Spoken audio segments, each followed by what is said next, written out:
What inspired you to start Mindset Boulevard? The inspirations are not few and far between. I got to a point in my life where everything seemed to be working just fine, but nothing seemed to make sense. This was just post-COVID. I founded Mindset Boulevard around 2020. I had certain abilities, capabilities, and talents all packaged as gifts, skills, which it came to dawn on me as I got to engage and interact with people during that period with the downtime and all. I realized that I had something that was special. I could talk to people. And in the course of these conversations, there was something magical happening in the background. This would bring them to a place of healing. And as amazing as it was, it uncovered something within me. Fulfillment eluded me. So even though I was seeing people get rid of their traumas before my very eyes, the thing that seemed to gain center stage for me were the likes that I got off Facebook, off the back of the posts that I put out. Who was liking, how many likes I got, what comment came with the likes. So there was a certain void, there was a certain emptiness. That is what it brought out from within me. My life was losing its magic. And then I looked to see what was really going on. Had an amazing wife, had an amazing job, amazing kids. Mindset Boulevard that even brought the extra added income. And yet the void on the inside was growing. This was a bit confusing. It was disconcerting. It hit me because I just realized it didn't matter how much success I had, how much further down the road or up the hill I climbed. It didn't really matter how much in resources, how much in people, friends I made. It wasn't going to take that thing away, that emptiness, that void. And I also realized just how hard it was. Extremely hard it was to live by the tenets of Mindset Boulevard. Love yourself, or unconditional love, no judgment. Discuss sacred and sacrosanct topics, no taboo areas.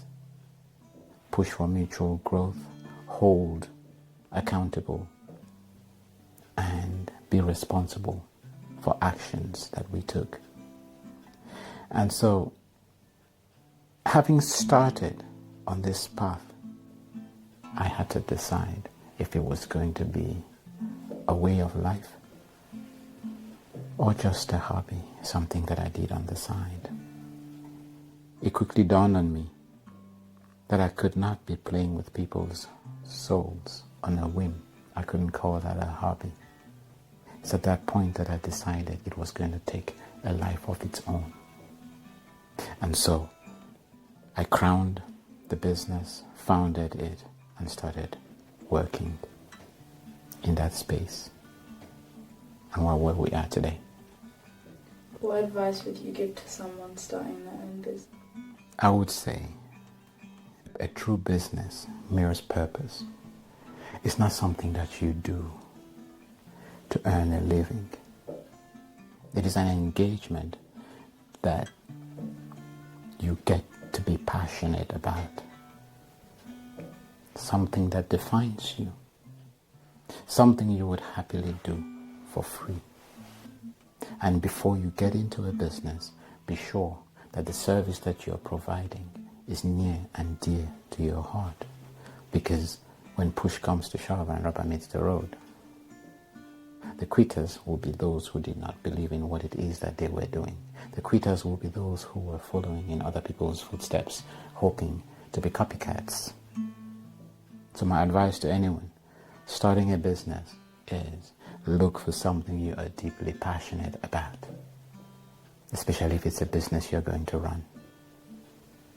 and get to know the nuts and bolts of. What mindset shifts did you have to make during the evolution of your business? The tenets of Mindset Boulevard, the pillars and the posts, they meant something to me, but I had never really taken them all the way across the board in my relationships. So I had to embrace these values: unconditional love, no judgment, that ability to discuss sacred and sacrosanct topics, have no taboo areas, so be able to talk about anything and everything under the sun, as if I was chewing gum or drinking water. And that ability to hold those I engage and interact with accountable, push for mutual growth, and take full responsibility for anything I thought, said, or did. I had to embrace that in the fabric of my being. And that was the hardest of things to do, because it is easy to do that with people you're not close to. But to leave these values with the people that you actually love, to hold them accountable when you know that you're causing them pain, and yet you know it is short-term pain for long-term gain, it's not the easiest of things. That is the shift I had to make. I had to embrace it and make peace with the fact that people would come close and some people would walk away. And this has happened. People that I really love, whose hands I would have loved to hold, people with whom I would have loved to go places, I lost simply because why they buy into these values and why they share in the actual concept, they do not necessarily hold themselves accountable. They do not necessarily find themselves ready to walk the full mile and to live these values. So that's the shift I had to make, and was a painful one, but I don't regret it. How did you approach failure and setbacks? Now that's an interesting question. I always answer this question by saying nothing means anything until we give it meaning. What do we call a failure?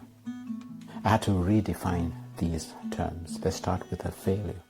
So in my world and in the Mindset Boulevard space, nobody fails. The only time you fail is when you stop making an effort, when you stop being inspired to aspire, when you lose motivation and you give up. That is the only time you would have failed. Otherwise, there's no such thing as failing. We just adjust for desired outcome. So there are two questions. Am I going somewhere? If the answer is yes, the next question is, where am I going? If I don't have a particular direction in which I'm going, I spend as much time as it takes to find my bearings, to understand where it is I'm going. And if I can answer those two questions, that journey begins. And failure is out of the question. Because once I know where I'm going, ultimately and automatically, I know where I am. And the only other question is, what do I need to move from here to get there? What steps do I need to take? What do I already have? How do I get there? What do I need? Why do I want to go there? And the moment you ask these questions, you start taking steps in that direction of travel. And you take that step with the best of good intentions, hoping to meet everyone that you encounter at their point of need, trusting that your moral compass will serve you, and if it doesn't work, then you adjust to ensure that you're steering that ship in the right direction. The analogy that I give is driving a car. If you jump into a car and you're going to a destination, it's never a straight line. You have to make adjustments constantly and consistently until you get to your destination. Otherwise, you would crash. So it's a series of failures, going in the wrong direction and then adjusting course to get the car back on track and on the road, and following the trajectory of the road until you get to your final destination. And how do we deal with setbacks? Every experience comes with a teacher. With that teacher, there is a lesson. And that lesson has got a purpose. That lesson is designed to give me something that I do not have that I currently need. And so I reframe my world, I reframe that space, and I say to myself, nothing happens to me, everything happens for me. So if I'm on a path and something is happening in that space, it's either I am contributing what I have, my abilities, my capabilities, my gifts and my talents to make it a better experience, or I am learning from those involved, the people, the places, the situations, the circumstances and the happenstances. If I'm learning, then it is fortifying me and making me a better person. I come up higher, and the next time I encounter these kinds of challenges, I'm better placed to deal with them. They become stepping stones. And so, never setbacks. And what do you know? Sometimes in life, you have to take a couple of steps back in order to run and scale the bridge that is ahead of you, especially if the bridge is broken. You can't just stand at the edge of it and jump. You may have to take a couple of steps back in order to scale it. Gather momentum. Pick up the pieces that fell on the way, the little bits and pieces that you thought you could neglect. A setback is that reminder to go back and find those bits and pieces of the puzzle that you thought were redundant to your journey, and to bring them together to complete your puzzle. And lastly, what's the most significant lesson that you've learned on this journey? The most significant lesson I have learned is that when you are consistent, you invariably, always, and inevitably get what it is that you want out of life. Life pretty much reorders itself to give you what it is you need and to adorn you with everything that you want. There are so many lessons to be learned. I could spend all day talking about them, but that is the one that I have taken away with me. That consistency will always pay off. And consistency means you do what is right, circumstances irrespective. You focus on where it is you're going and how you can empower anyone who shows up on that path as you go on in your journey. Because some of the people we conceive of as our foes end up being the ones who stretch a helping hand further down the road when we remember not to treat them as enemies, rather as people who struggle. When they seem to be giving us a hard time, all they're saying is they're dealing with something that you and I can't really understand at that particular point in time. They're struggling with unresolved conflicts that rage within. And what they're doing is crying out for help and praying that someone will hear.